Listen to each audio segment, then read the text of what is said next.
Let's head around the Inside Politics table, ask our great reporters to give you a sneak peek into their notebooks, a little bit of a ahead of the curve move on the big political news. Abby Phillip?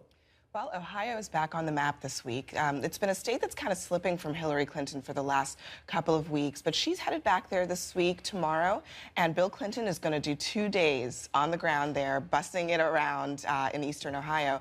And they have an opportunity right now between the first and the second debate to take advantage of whatever momentum she has going into the second debate and turn things around. The key here, especially for Hillary Clinton, will be working class women in the suburbs, and some of those women are going to be paying close attention to what's been going on with Donald Trump these last few days, especially with some of his meltdowns around Miss Universe, Alicia Machado, and other things. We'll see if she can put Ohio back on the map. It's always good to have good battleground states. Manu? John, just as North Carolina has become a major presidential battleground, it is now becoming central to the fight for the Senate majority.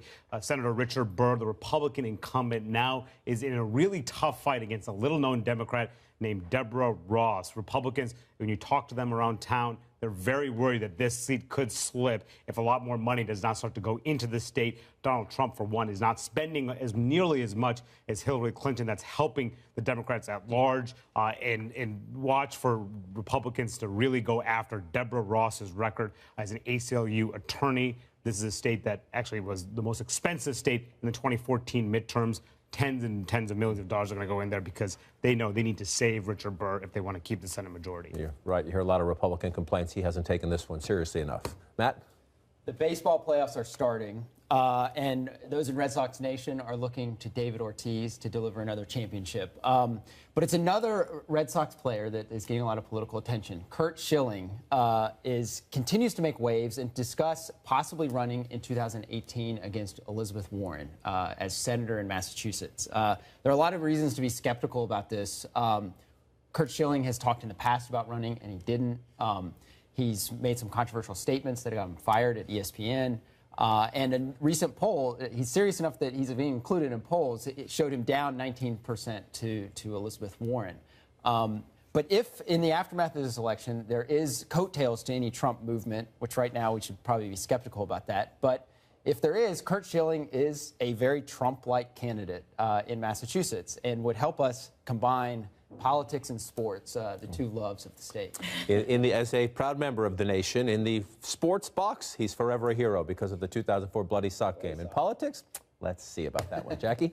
Yeah, Donald Trump has gotten closer and closer to putting his full attack on Hillary Clinton's marriage. And so far, Hillary Clinton has really taken a step back and has said she's going to take the high ground.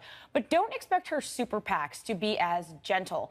One of them has told me that they're ready for anything. They're not tipping their hands yet. But I would look to them to do her dirty work should Donald Trump decide to go after her on that issue.